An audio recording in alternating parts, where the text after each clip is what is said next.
आज बड़े घर की छोटी बहू में जो होने वाला है, उसने अर्जुन, अहाना और दुर्गा देवी तीनों की जिंदगी का रुख हमेशा के लिए बदल दिया। एक सच, एक फैसला और एक ऐसी टक्कर जो इस घर का भविष्य तय कर देगी। तैयार हो जाइए एपिसोड 144 के सबसे बड़े धमाके के लिए। घर का माहौल आज भी भारी था, लेकिन हवा में कुछ अलग सा तूफान तैर रहा था।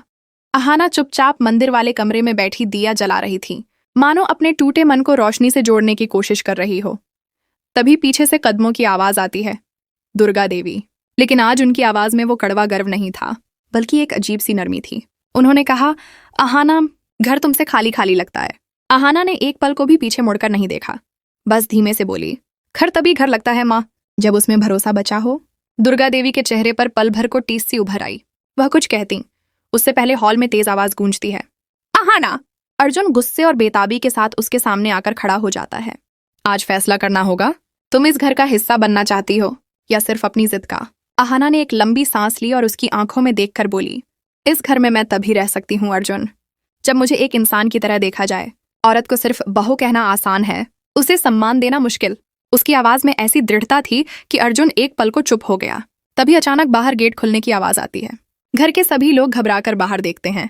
एक सरकारी गाड़ी और उसके साथ वुमन सेल की 2 अधिकारी। अर्जुन का चेहरा पीला पड़ जाता है। दुर्गा देवी चौंक कर आगे बढ़ती हैं। ये सब क्या है? अधिकारी ने फाइल खोलते हुए कहा, हमें शिकायत मिली है कि इस घर में एक बहू के साथ मानसिक प्रताड़ना की गई है और उसके सपनों को कुचला गया है। पूरा घर सन्न। सबकी नजरें अहाना पर टिक गईं, लेकिन अहाना ने साफ कहा, मैंने शिकायत नहीं की, लेकिन शायद भगवान ने कर दी है, क्योंकि सच कभी छिपता नहीं। अर्जुन झुंझला गया। तुम हमें शर्मिंदा करना चाहती हो? अधिकारी ने उसे घूर कर कहा, शर्म तो तब आती है अर्जुन जी, जब आदमी अपनी जिम्मेदारियों से भागता है। आपको जांच का सामना करना होगा। ये सुनते ही पूरे घर में हड़कंप मच जाता है। दुर्गा देवी पहली बार अर्जुन के सामने टूटती दिखाई देती हैं। कितनी बार कहा था, रिश्ते अहंकार से नहीं चलते, समझदारी से चलते हैं। अर्जुन कुछ कह पाता उससे पहले अधिकारी एक और बड़ा धमाका करती हैं। जांच पूरी होने तक अहाना इस घर में पूरी सुरक्षा के साथ रहेगी और किसी को भी उस पर दबाव डालने की अनुमति नहीं है। अहाना ने पहली बार सिर उठाकर सीधा जवाब दिया, अब मैं डरने वाली नहीं। जो टूटा था अब वो बनकर खड़ा है। नहार, दुर्गा देवी, पूरा परिवार, सब शांत। अर्जुन अकेले अपने गुस्से, डर और पछतावे में जलता है और कैमरा धीरे धीरे अहाना के मजबूत चेहरे पर फ्रीज होता है। एक नई शुरुआत, एक नई लड़ाई और अहाना की नई उड़ान के पहले कदम पर।